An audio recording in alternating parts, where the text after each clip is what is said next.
welcome you, Stephanie, who I've known for a very long time and proud marketer, Insider Intelligence alumni. Ian, who Stephanie introduced me to a few months back, and got to break bread and hear about some of the work they're doing. And just probably as we were rolling out this series, and I was like, we got to find time for you to come on here. And they floated this idea about the Super Bowl that I was really excited about. So I'll let you explain it better than I will. But just excited to have you here. Welcome and great to see a lot of regulars back here. For others who it's your first time on one of these, it's very interactive. Sometimes I don't have to lead any discussion whatsoever. I just get to kick back and listen quite a bit. But feel free to chime in, raise hands, shout if you need to, join the chat. And this is really my favorite way, especially like within AI Marketers Guild, for just members to connect with each other. And so I'm just thrilled to see all you here. So Stephanie, Ian, take it away. Thank you so much, David. Ian, why don't you introduce yourself, and then I'll give a little bit of context about the company. I will. Hi, guys. Thanks so much, David. Thanks for having us. So, hello, my name's Ian. I am CEO of David. Been working on David for about 6 years now. And prior to that, I used to work at Unruly. So I led the insight team there for about 7 years. Prior to that, worked client side. So I was at Sony Pictures for a while, Nestle, L'Oreal. But I've always been involved in creative effectiveness, and in particular, the impact of emotions on creative effectiveness. And essentially, the work we're doing at David is taking all that work that I've done over the years to the next level. So we're super happy to be here. This work that you're about to see is literally hot off the press. Like the team were up all night because we're based in the UK. So we're up all night on Sunday after the game, getting everything together, doing some analysis and pulling the story together to be able to present to you guys today. So yeah, we're excited to share. I'll share my screen, Stephanie, while you say hello. Sounds great. So as David already alluded to, we go way back to our eMarketer days. I'm Stephanie Blair, and I'm serving as the USMD for David. And I also am born out of the advertising world. I started my career in print advertising, spent some time at Agency Within, performance marketing agency here in New York. And I'm here in the New York City area, and I'm excited to be presenting to you today. So while we let Ian, we see a dashboard, not the, there we go. Sorry, yeah, it's Zoom. It's covering the present button, but I'm on it. Okay. Here we go. So I know you're a vocal bunch, but I do think it's important just to take, a handful of slides just to give you a bit of context about David and what we're all doing here. So obviously we're a creative effectiveness business focused entirely on effectiveness driven by creative advertising campaigns. As Ian mentioned, born out of decades of research in this space. But, let's talk about why this matters, because I think, you all in the room know this. Next slide, please. We're seeing that nearly 50% of creative performance is impacting sales, and over 3/4 of large amount of brand marketers deem creative quality one of the biggest factors in success. In fact, just a few weeks ago, I was at a Contagious event organized by WARC and Cannes Lions, and creative effectiveness and its impact to drive the bottom line was one of the major themes of the conference. And obviously, we can see this, and we know this. Good creative executed well can drive profitability to the tune of 12x. So we have power in our control, but the problem is a lot of creative out there is just so meh. So we're here to talk about the creative effectiveness, sort of system and grading system that we've used today to help you understand who the winners are in the Super Bowl, and not just Taylor Swift's boyfriend's team, but the brands themselves. In terms of what we are all about, it's also about creative testing for the real world. So we've seen a big shift, and I'm sure those of you who have been in the industry for a long time, back in the day, there was a lot less content, limited number of channels. There was maybe TV and maybe one social channel, and now there's a proliferation of that content, more content than we can even handle. And there's an always on nature of things. And we're seeing spend come, sort of meet this moment as well. So influencer advertising has doubled since 2019. It was $21 billion in 2023 alone. That's according to Statista. And obviously on social, we're seeing it, continue to grow. And this has been a trend for forever, but it's expected to double over the next 4 years.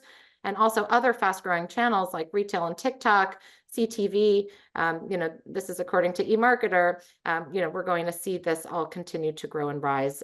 So these are global figures, but we know that there's a shifting moment, and David is here to meet that moment, because gone are the days of only testing linear or hero-oriented content. That's important. But again, when we're having this mass scale of content, we really need more of a closed loop, always on approach to testing to help marketers and advertisers really understand not just what is working, but why, because that's what consumers demand. And that's what David is here to offer. It's continuous testing at scale. And when we do this, we can really give, really sizable results to our clients, which we'll talk about in just a second. But here's the AI piece, which is interesting. So we're continuously training David with attention, emotions, and creative attributes data. Then we can show David ads and explain why that advertising will work or not. So again, in a world of a lot of what content and metrics, we're really getting to the heart of the matter by using an emotional lens to understand that why. And this is not just for video, it's really for any media. So of course, in today's conversation, we're talking about Super Bowl video ads, but this could be applied to, copy, imagery, really anything that people can react to. And so we're enabling advertisers to understand why the creative worked or not, so that you can set the strategy for the future. And we bring the why, as you can see here, and allow people to test affordably at scale. So what does this mean? We can see here some of the clients that we're working with. So whether it's about making creative effective for a certain platform, like what we're helping Snap understand, helping to add a layer of excellence to modeling for a certain agency, such as Essence Mediacom, or to really look at the influencer space and improve briefings or effectiveness of that strategy. David's here to help, all through our scaled and affordable testing. So we're excited to bring this to you firsthand, because what we've done is we've run a number of the Super Bowl ads through our platform, and to help you understand, what the trends were and who won. So I'll pass it over to Ian to give you a little bit more, the insights-driven approach of why it works, and then we're going to take you through the rest of the time in a more conversation around the winners and what we all think. Thanks, Stephanie. Yeah, so just to add to that a little bit on this slide, we're not saying that it's no longer important to test hero content. And in fact, we've tested a lot of hero content with a Super Bowl study. So you're going to see some analysis on hero content, which is totally fair enough. A lot of money is still spent on that content, of course. But what we're saying is also, in addition to that hero content, there is this huge body of work which is being put out by brands across social, the various platforms, influencer campaigns, which isn't seeing the light of day in terms of that insight and understanding process. It's just getting pushed out. The metrics which are being collected on it are social metrics, things like engagement rate, likes, shares, comments, maybe reach and impressions. And brands aren't really understanding if that creative is doing anything for them, and if they should continue doing it. And this has really come to fruition in the last, I would say, 9 months, where we've been banging this drum for a while, but brands are now starting to really come to us and say, this is a major problem. I was in a call with Unilever last week, one of their home care guys, and he said to me, Ian, we've got a disgusting amount of content, and I've got no idea if it's working or not. We just keep on pushing it out across all the social channels, and I've got no idea if it's good or if it's not, if it's damaging the brand, if it's helping. And this is where our major clients, the ones that we're working really well with and who are using data to our absolute best, these are the clients which are really leaning into this and testing. Yes, they're testing their hero content, but they're also testing these large bodies of work which they're producing, or perhaps which other people are producing as well, to inform their strategy. And that's where we really come into our own. And so for this study, which you guys are going to see, there's a bunch of hero content which we tested in there, but also a bunch of TikTok content, because prior to the big game, there was tons and tons of activity on TikTok. So we've kind of merged those two things together with the presentation we're going to show you guys today. But before I dive into the detail, it's useful to take a little bit of a step back and just talk to you guys about how it works.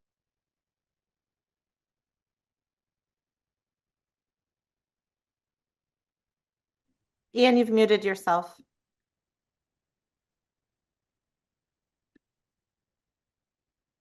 Just asked you. There you go. Hi. Sure. I didn't mute myself. Apparently the host muted me, but cool, no worries. How does it work? Let me walk you through at a high level what we're doing at David, the data which we're collecting and why, and how we're bringing all this together, because that brings some context for you guys and enables you to see what we're doing and why. So, okay. Everything that we do at David is based on this effectiveness process. So this is the foundation for all that we're doing. And the cool thing about David was when we started the business, we had literally a blank piece of paper. We didn't have any legacy data, which we had to shoehorn into the business or use in some way. We literally had a blank piece of paper and we said to ourselves, what data should we collect from the ground up, which is going to best help us answer the question for our clients, why is content effective or not? And to arrive at this effectiveness process, we did a meta-analysis of creative effectiveness studies from both academia and industry. So we've looked at the work of the IPA and the IAB and all the work we did at Unruly over the years and Ehrenberg Bass and Wharton and so on. And each individual study that we looked at was tending to look at a small part of this process, but we've taken this helicopter view to see how they all fit together in the round. And so it's quite interesting. I'll walk you guys through it. To be effective in the wild, a piece of content, first of all, needs to capture attention. And of course, attention is a major buzzword in the industry right now. A lot of people are focused on attention, and absolutely rightly so, because without attention, you're dead in the water. So attention is critical to creative effectiveness, and it's a big part of what we're doing at David, but it's not the be all and end all, because once you've captured attention, you've got to do something with it. And that something is evoking an intense positive emotion, because it's the emotion which creates the memory, and the memory which drives the action. A lot of content these days, which brands are putting out emotionally, is just a bit average. So you watch an ad or a post and you're like, yeah, that was okay. You feel a positive emotion, but at like a 4 or a 5 out of 10 in terms of intensity. The issue with that is that 2 seconds later, you've forgotten that ad. It's just wallpaper. It's just another average thing that you've been exposed to that day. So the memory is not created, and the action is therefore not driven. However, when a brand can elevate that emotion to an 8 or a 9 or a 10 out of 10, the viewer remembers the way the ad made them feel. They attach the feeling to the brand, and it's that feeling which causes that person to do something either immediately or at a later date. So another important thing to say about this is that attention and emotions are the drivers of outputs, either from a brand building point of view or from a direct response point of view. The only difference with direct response is that memory doesn't really come into play. You capture attention, you evoke an emotion, and that person takes the action immediately. They click through, they search, they go through and buy whatever it is you're trying to ask them to do. So this stuff is equally important for brand building and for lower funnel campaigns. So with that in mind, we're training our AI using attention and emotions data, because they are the drivers of effectiveness. Now, another thing about David is that we're bringing lots of different methodologies together. So I've learned over the years that if you do one thing and not another, you get part of the picture, but not the full picture. So the more techniques you can bring together, the more complete a picture you get. So this is what we're doing at David. In terms of attention, to create the attention data, which we're using to train the AI, we're showing creative to people. And we're asking those people to turn on their webcams as they're interacting with the creative, because that allows us to gather facial coding and eye tracking data.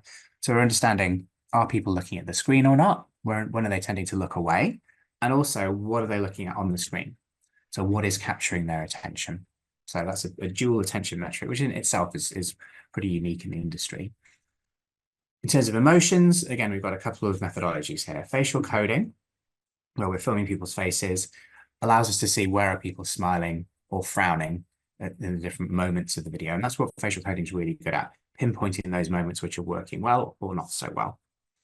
What facial coding is not very good at is telling us which emotions are being evoked, because it only outputs 6 expressions, universal expressions, and there are loads more than 6 emotions. So that's why we've developed the David 39, which is our own emotional categorization, which I'm going to come on to explain in more detail in a second. Final part of the puzzle are creative attributes. So at scale, we're sending content to various computer vision APIs, which are telling us what is happening within that content, both in terms of what you can see and in terms of what you can hear. And then we mix all this data up to produce our outputs, which I'm going to explain to you guys in a bit more detail in a second. But first of all, let's double click on the David 39. And because this is really fundamental to what we're doing. Now, this categorization has been taken from academia. There's a huge body of work that exists within academia around what's driving, or what constitutes an emotion. There's lots of debate between academics and lots of gray area and nuance. And essentially, we've taken this big body of work and we've condensed it right down to this list of 39 emotions, which is just really useful for practitioners. And we've done that because so much of that why is an ad working or not, comes down to the emotions that it's evoking. Because we're all humans, we're all responding to everything that's put in front of us in an emotional way. That's how humans deal with the world. So the why is really, really driven. Once you've captured attention, once that hurdle has been overcome, then the emotions that you're evoking come into play in a big, big way as to whether you're going to drive the result which you had intended to drive. So if an ad isn't working, it might be because it's evoking negative emotions. So in the bottom right here, boredom, confusion, those two are super, super common. We see those come through all the time. Or more extreme negative emotions might be being evoked as well. Things like awkwardness or embarrassment or shame or anxiety or contempt, distrust. We're testing creative around the world every single day, and every day these emotions are coming through. On the flip side, when ads are working, they're working because they're evoking intense positive emotions. So that intensity is super important. You've got to be going for an 8 or a 9 or a 10 out of 10, because that's what raises that ad up above all the other stuff we're being bombarded with on a daily basis. Is what makes it memorable. So intensity, super important. Also, the kind of emotion which you're evoking can be really powerful as well, because if you can evoke an unusual emotion versus your competitors just by being different, you're going to stand out. You add intensity to that difference, that's when you get those fireworks. And that's particularly pertinent to today's conversation, actually, because as you'll see, and I guess you guys got the sense anyway, like lots of the creative at the Super Bowl this year went for a single kind of trope. Like they really kind of clustered around amusement as the lead emotion here, which is fine if you do it well. And there's certain ways which allow you to do it well, and I'll come on to explain those. But what I would say is the first thing before you even get into it, like amusement's great. If you can do it well, brilliant. You've got to be going for a 9 or a 10 out of 10, because that's what makes it not just mildly funny, but then forgettable, but actually very funny and then memorable. But look at all these other emotions that brands can play with. Like look at all these wonderful emotions here: awe, excitement, surprise, pride, gratitude, hope, relief, knowledge, nostalgia, romance. All these other things which can be evoked. And a large mass of the brands at the Super Bowl went for amusement, which basically made it very hard to stand out. But I'm kind of spoiling the presentation, so I'll move on. But yeah, so what I've just described in terms of the AI and the training data set is one side of the coin in terms of our training data, which is the how are people responding to stuff part. The other side of the coin is what is happening within creative. And to gather that data at scale, we're sending assets to various computer vision and computer listening APIs, which essentially tell us what is happening in that content, both in terms of what you can see and in terms of what you can hear on a frame-by-frame basis. And essentially, that becomes a very deep understanding of what is happening within content. And our system then understands these two data sets and understands the connections between them. And that's really where the magic of what we're doing lies. So I'll give you guys an example. If you just imagine that's a single frame in a video, just from that one frame, we're picking up loads of information. So we're picking up the fact that there's a crowd there, and there's traffic noise from the road, and there's a girl between the age of 25 and 34, and so on. All of these things become data points, which we can correlate with outcomes. So maybe people are paying attention to the girl because of what she's wearing, or maybe people are looking at the crowd and they're feeling a bit anxious or perhaps a bit excited, and so on. So our system's continuously learning what it is about content, which is resulting in a certain outcome. We're continuously training our algorithm with more and more live human data where we're showing content to people to gather that data to then train the algorithm. So it's continuously learning, continuously updating. And that then forms the basis of everything that we do. So in summary, we're using AI to handle this complexity. We've got the various data sets which we're putting into data. We've got facial coding, eye tracking, data 39, computer listening, computer vision. And then we mix all these things up to produce our outputs. Okay. So what does this mean for our Super Bowl analysis? By the way, guys, if you've got any questions at any point, please do dive in. I can't actually see you guys at the moment. So if you want to interrupt me mid-flow, all good. Just please dive in. Okay, so Super Bowl 58. How did this shape up? Well, as I said on the previous slide, a large number of ads were going for amusement. Like they had amusement as their lead emotion. In fact, 2/3 of the brands which launched a Super Bowl campaign had amusement as their lead emotion, which is totally cool. If you do it well, if you evoke intense emotion and really with amusement, when I say intense, I'm talking about a 9 or a 10 out of 10, because you really have to move the needle to particularly when there's so much funny content being produced, you really have to move that needle to create a funny ad. And some brands did it really well. So Popeyes and Paramount Plus did it well. I'm gonna go through the content, guys, and play it. So for those of you who didn't see all the ads, I know there's like there's just so much content released on the day, but it's worthwhile kind of just having a look at what's working and what's not. So Popeyes, to start with, this tested very, very well. This piece of content is actually second in our overall list of hero content. Let me just play this for you guys.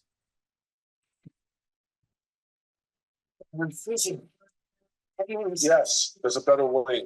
Popeyes. Salmon? The chicken place. Crispy, juicy. What else has changed? Here we go. You're crazy. 2 dogs in one? Hooray! We did it! Popeyes finally had wings. Chicken from Popeyes. Just checking you guys can hear the audio Yes. of the video. Yeah, cool, awesome. So yeah, Popeyes did really well. That amusement score is very decent. 29.9% of the audience found that intensely funny. So nice, big success for Popeyes. It's also brilliantly branded, very strong brand recall. So that's what was driving the performance of that particular creative. It also opens in an interesting way. So it opens this kind of lab scene. You're not entirely sure what's going on. There's a bit of intrigue there. So in terms of attention in the first 3 seconds, it's doing a really good job. So in terms of our creative effectiveness score and how we rank this content, it's attention. So potentially people paying attention after the first 3 seconds. And then it's potentially people feeling intense positive emotions and potentially people remembering the brand. It's the combination of those 3 things which we really focus on based on our creative effectiveness process. Paramount, again, this was a very successful ad featuring lots of different characters and celebrities as well. On Paramount Mountain. Get high on them. Yeah, I can't get that thing up there. If it were a football, I'd be able to reach the top. What about a football-shaped head? We throw the trial. Gutsy call, sir. Smart thinking. What? No, that's dumb thinking. He's not throwing Arnold. Throw him. Hey, one in a million. You can't throw a child at a wall. Baltimore, shut your face. Unless you prefer to freeze to death. I'm not gonna throw a kid. Not built for the moment, I see. Fine. I'll throw him.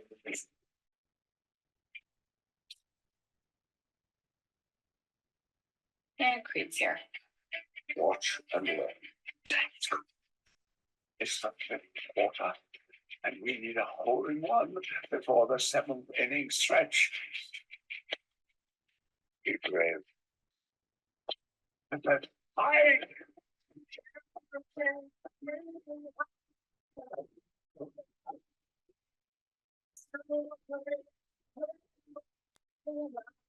Hey, Ian, I think for the longer ads, we might want to cut them because it is it's a little distant. Also, a lot of really good questions in the chat that we want to make sure we get to. Sorry, Stephanie, I couldn't hear. Yeah, we're saying it's a little like wavy. I don't know if everybody else is having, it sounds a bit distant. So Yeah. Oh, really? yeah, maybe for the longer ads, we don't show the whole thing, but also I'm Um, going to call your attention to the chat because there's a lot of really good questions here. Yeah, sure. Let's go. What's going yeah. on? So Chris Perkins wanted to know more about the brand assessment context. Does it consider any relational dimensions to either the category or current consumer impressions of the brand? So, when we test creative, particularly when we're building an algorithm, we test that creative in isolation because we need to understand the impact of the creative itself on people's responses. And so, if you imagine, we can't possibly control for all the different environments that it might be shown in, or what it's shown next to, what's seen immediately before it, what's seen immediately afterwards, people's impression of the brand as well. So when we're testing creative, we need to make sure that a sufficiently robust number of people watch that creative so that sample is representative of the global population within a country. So our standard testing is 350 nationally representative people for each asset that goes into an algorithm build, because then that irons out a lot of the different preferences around brand. Like some people love a brand, some people don't. So you need a fairly large sample size to kind of negate that. And the creative is tested outside of context because we want to understand the impact of the creative itself. Of course, in the real world, that can be either heightened or dampened down by the way it's distributed. But our baseline is the creative itself because we need to understand how that compares to other creatives, and then we can make recommendations as to how the creative is working or not, which then the media part of the campaign either dampens down or amplifies. So thank you for that. And then there's a couple of other questions, but I'm going to cherry pick them because some we're going to get to. But just very quickly on this slide, what does a 29.9% amusement score indicate? Kate Cook would like to know, is it a good score? Is it a slice of the pie of emotional attribution? And then we'll get into how that compares to some of the others like State Farm and Dunkings, et cetera. Yeah. So that means that 29.9% of viewers found that ad intensely funny. So they felt amusement at a 9 or a 10 out of 10 when watching Popeyes, and 29% when watching Paramount. And yes, that is an excellent score versus the US norm. So the US norm for amusement is about 9%. So that's like a large over index, like a 300 index over index. So it's a decent score. I didn't want to put lots and lots of data on these charts because I wanted to keep it quite conversational. But yeah, the reason I'm showing both of these examples here is that both of them did very well. Like these were some of the best in terms of amusement. As you'll see as we go through the deck, there's some less good examples as well. Okay, and then lastly, there was a quick question, 30 seconds or less. Are we using natural language processing to look at copy? I think we've covered that a little bit.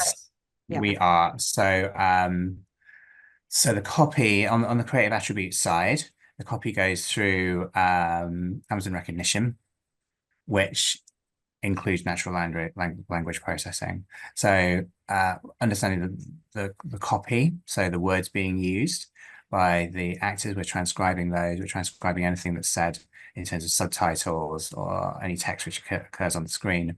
And then we're also adding not just NLP, but also an analysis of the tone of voice which words are said in. So we're using a different API to add the tone of voice analysis.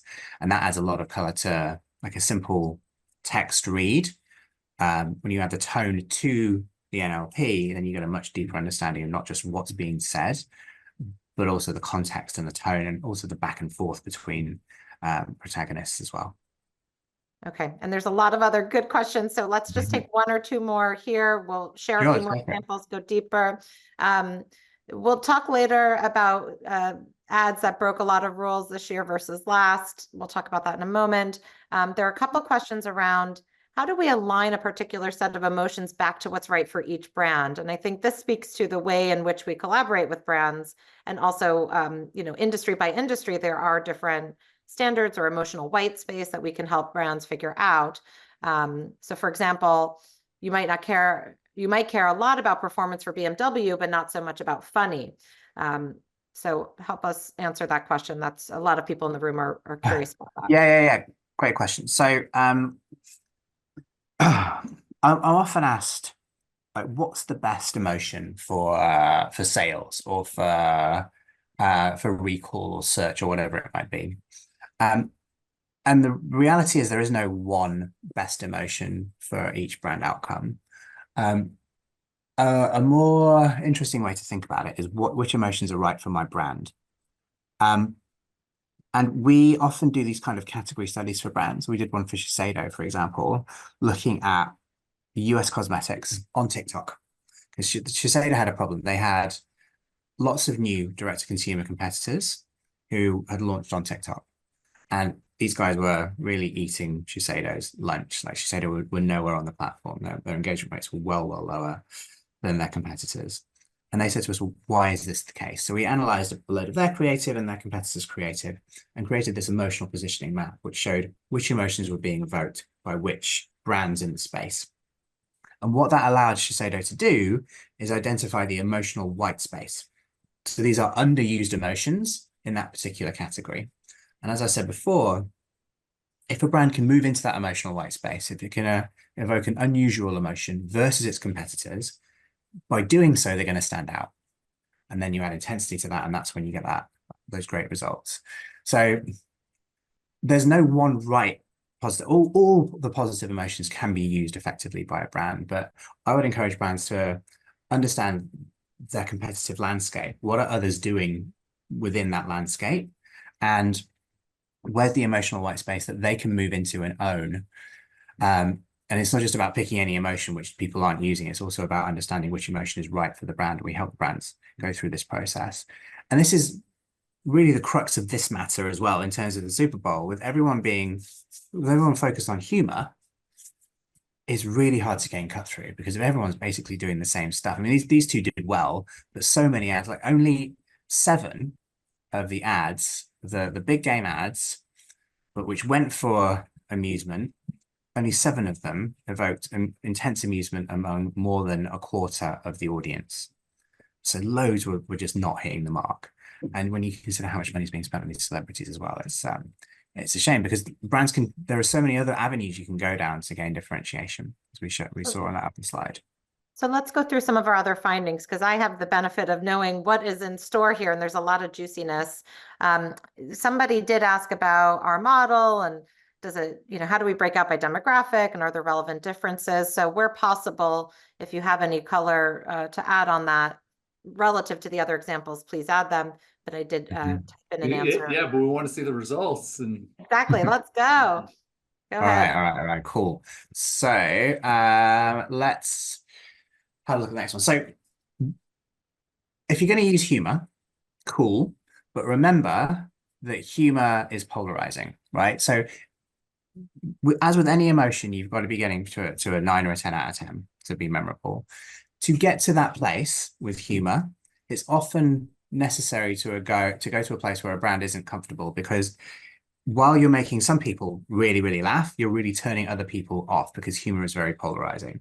And that was the case with CeraVe, which I'll play a little bit of with Michael Cera, talking about the CeraVe brand. I'm Michael Cera, and I'm pleased to announce that this is my cream. Oh, you didn't know? Generosity. The truth has been hiding in plain. So it's slightly creepy. He's talking about, he basically is making out that he produced the brand CeraVe. And this was supported by a lot of content on TikTok as well, which we'll come on to talk about in that section. And it was polarized. Some people find this creepy. They feel awkward when they're seeing it. Or some people are just confused. They're like, what the hell's going on? Some people understand that it's a spoof and it's ridiculous and they find it hilarious. And that's great. This is what you want to be doing with humor. Like, own it. Don't be afraid that you're going to turn some people off. As long as your target audience are finding what you're producing intensely funny, then all good. Because the opposite of that can be just a bit average. Often what we find is when brands try and be funny, they're not comfortable going to the place where it's going to really make people laugh. And so it just gets, the ideas get watered down to the point where they're just a bit meh. And that's what happened with Progressive Insurance here. Again, I'll just I'll play a little bit of it.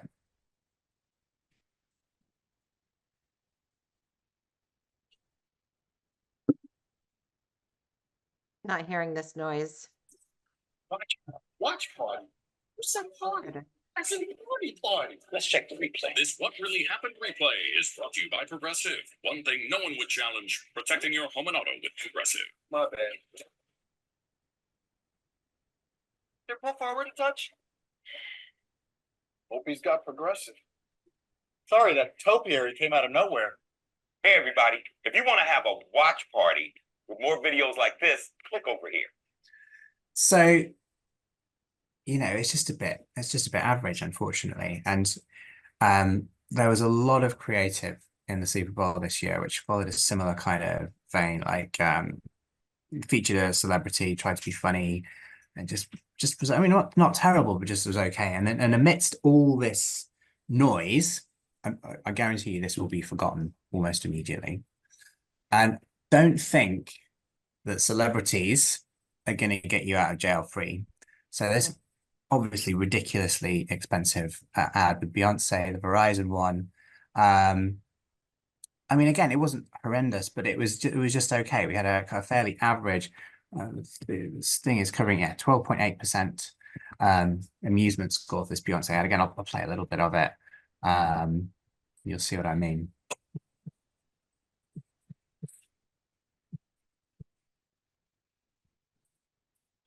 Rep the internet again. Did you post this? No, well, not on purpose. Oh, it's coming in hot. It's Verizon 5G. The network is crazy powerful. I bet you can't break that.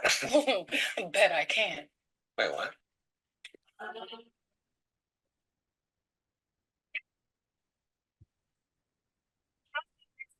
But can she break Verizon? Broken? No. So Beyonce tries to break the internet in various ways. Really, really expensive. And again, against the backdrop of other brands doing very similar stuff, albeit not with Beyonce, but essentially the same formula, it just didn't gain cut through. One thing you can do with humor is mix it with other emotions. So that's what this Uber Eats ad did brilliantly. When you do that, the ad can work in different ways for different people. So you're not relying on it being funny, you're evoking other emotions, and that broadens its appeal. At the end of the day, we want people to feel intense positive emotions. That's what's going to drive that memorability. It doesn't really matter which emotion it is. And so if you can combine amusement with different emotions, that's what's going to be very effective. And this particular ad with Jennifer Aniston, David Schwimmer, and so on, did that. Thank you. I didn't know you could get all this stuff on Uber Eats. I remember that. Well, you know what they say, in order to remember something, you got to forget something else. Make a little room. And that's how I remember Uber Eats has coffee, by forgetting something else. Have a seat. What? Remember when you used to be a pepper lady? Wasn't it the Cinnamon Sisters? Basil babe, paprika girl? No, that's absurd. Check. Also like Bex Posh there as well. But so this is working in lots of different ways. It's funny, but it also is generating interest in the product itself and excitement in the product itself. It's got nostalgia coming through around friends and around Bex and Posh and all these kind of people that we've known for years. So this is a really good way to incorporate humor. If you have to go for humor, cool, but mix it with different emotions. And that is exactly what one of the greatest Super Bowl ads of all time did. Volkswagen's The Force. I won't play this because I guess we've all seen it like a million times, but the brilliant thing about The Force was that it combined lots of intense emotions. Yes, it was funny, but it was also heartwarming. We had adoration in there, inspiration, nostalgia, pride.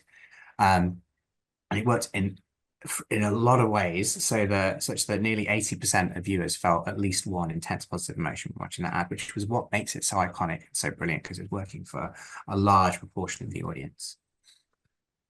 Now, the winner of the Super Bowl, with regards to the data which we collected, was this NFL ad, which didn't try and be funny. And yeah, featured celebrities, but they weren't kind of the main event in this particular piece of content. We play a little bit of this to just remind you guys what it was all about. 58 in Las Vegas. Quincy, it's 2 a.m. You have school tomorrow. Get some rest.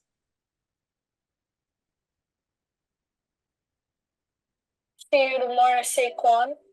You got it, Quessy. This next the girl goes wild. Quincy, your science fantasies are going. So it's a lovely ad. We have inspiration in there. It's about this kid who's growing up in Ghana. He's dreaming of being a American football player. And it's just really heartwarming, it's inspiring, there's admiration coming in there, there's hope, and it's just succeeding on lots of different levels, and it's not trying to be funny. And yeah, there are little humorous bits in it, but that's not the main thrust of this ad, which made it stand out from the crowd when everyone else is going for amusement.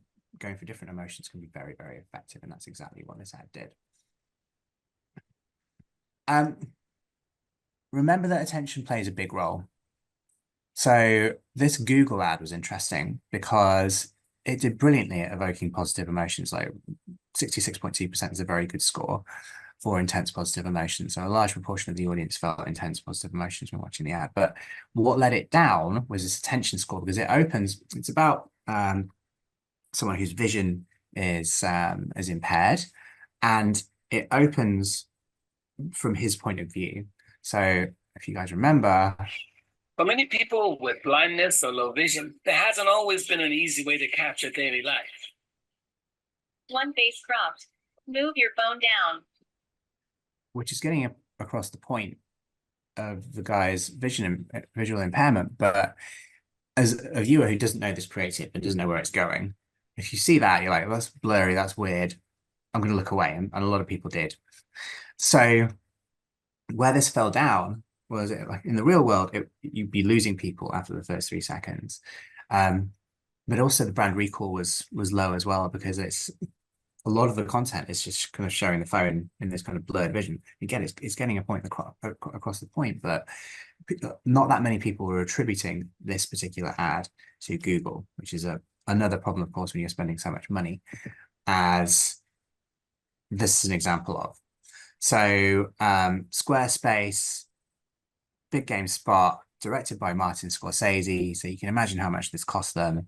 And it's beautiful, you know, it looks lovely. Again, positive emotions were pretty decent, attention's good, but that brand recall is just horrendous. Like this was part of a larger campaign. They put out a lot of content on TikTok where there's a guy who's designing his website, designing a website for aliens, and the aliens actually arrive and they use the website which he's designed. But if you've not seen the build-up content, then this is just a bit, well, what you don't get it. And then the branding right at the end, I can show you, it goes through, it's like 1.5 minutes long. I told you to take Broadway, this always happens. It's super quick and then it's gone.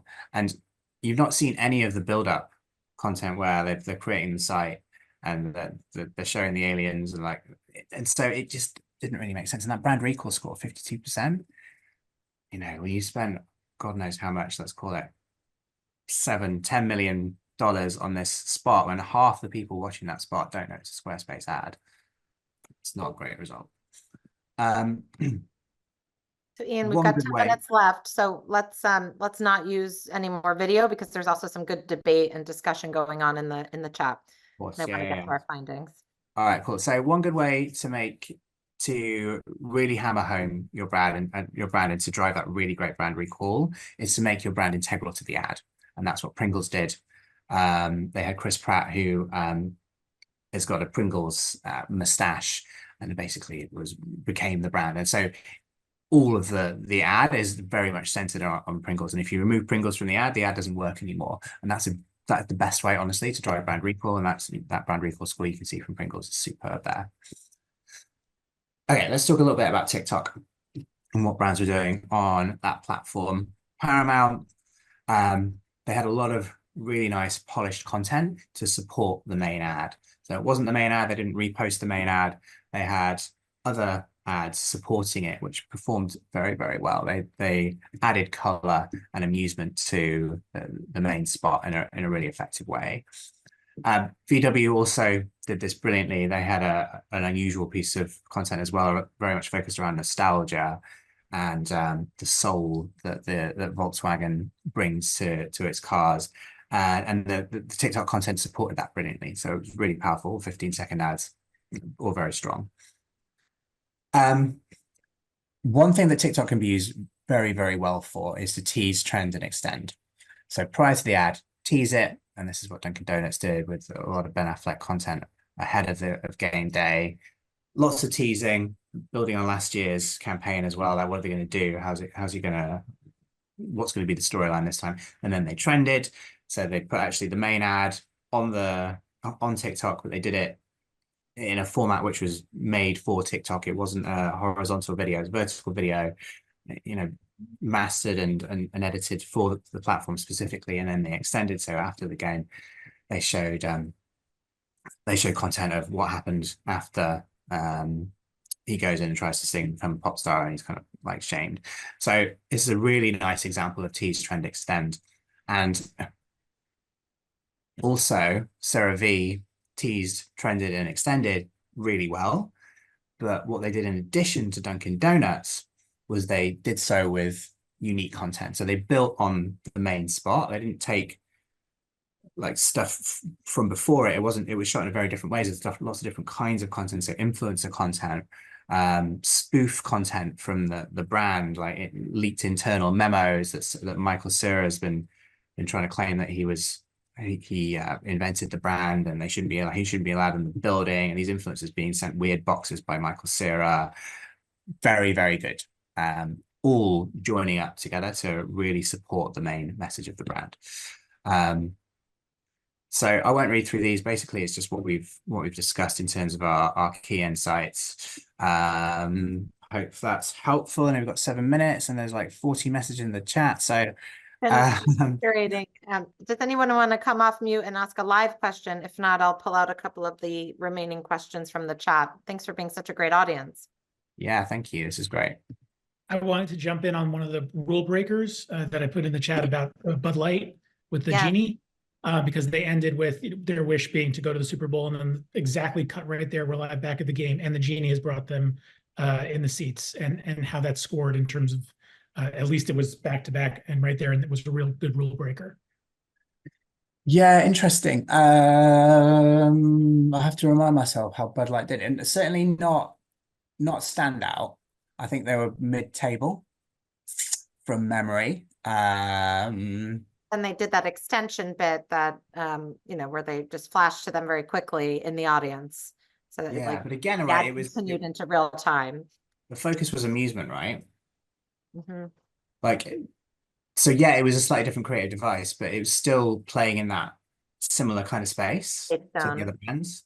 And that's really the major takeaway for me. Like, fine, do funny if you want to, but you've got to really turn up the noise if you're going to cut through.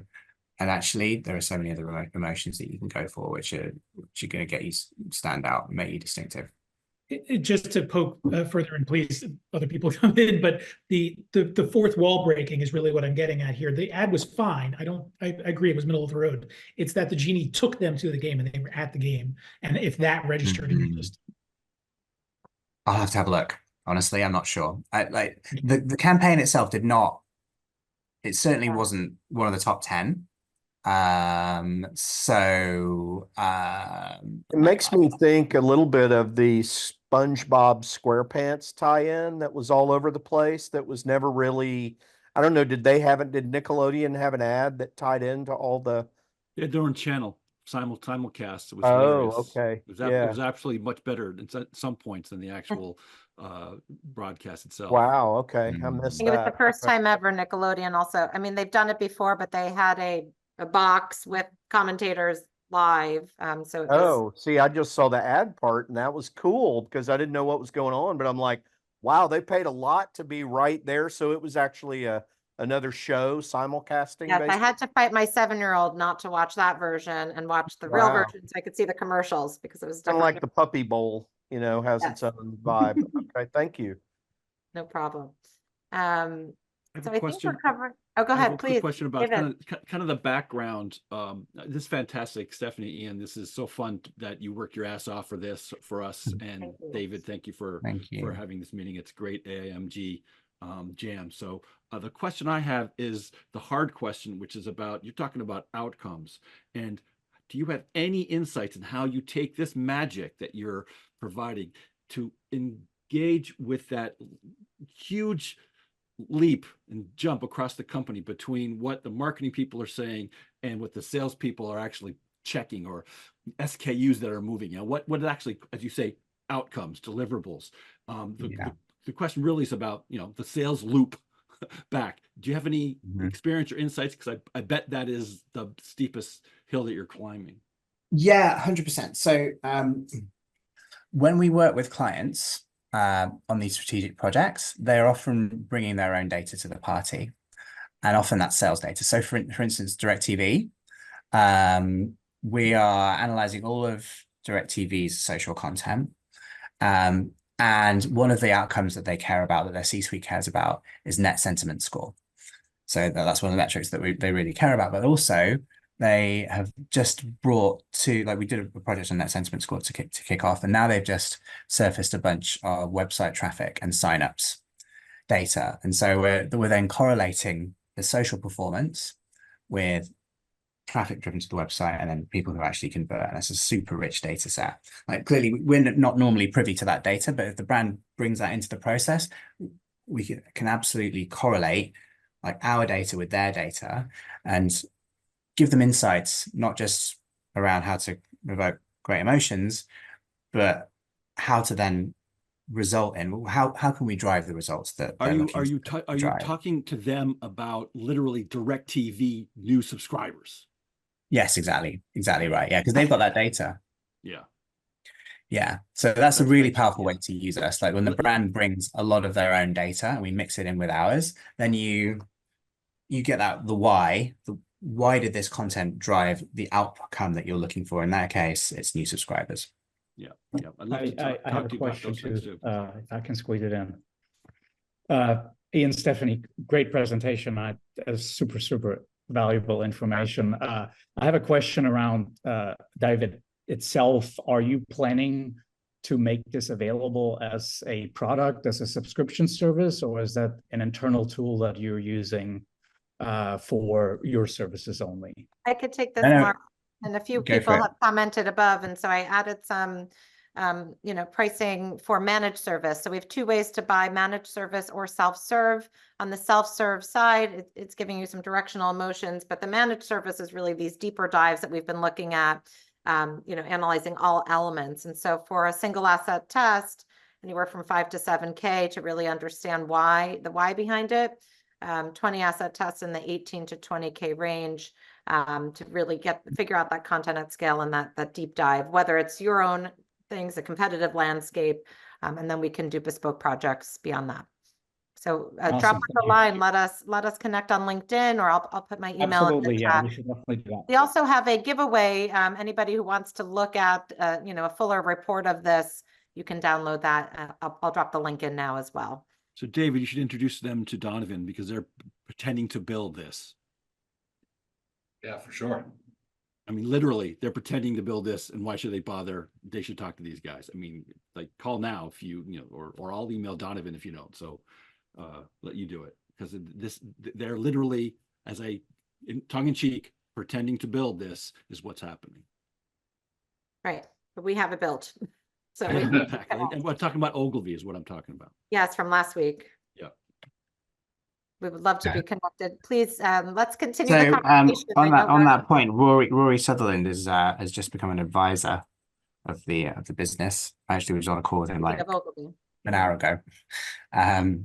So yeah, he could help move that along within Ogilvy as well. Yeah, well, thank you so much, Ian, for presenting all this, and Stephanie Thank you, mate. for all your insights, and great to connect with you both. Appreciate everyone coming today. Yeah, stay tuned for the updated info. Anything else anyone needs from this, then just let me know. Happy to connect with everyone, and Ian, Stephanie, hope to see you again soon. Thank you all. Great to Thanks be a lot. here. Appreciate it. Cheers. Happy Valentine's. Bye-bye. Yes, Bye. happy Valentine's. Happy Valentine's. Bye for now. All those emotions. I know. Perfect day. Very emotional. Everybody. Very Inside this emotional, call. yes. You got an 89.5, by the way. Oh, just thank so you. you know my emotion. I just tell you that. Thanks, David. See you soon.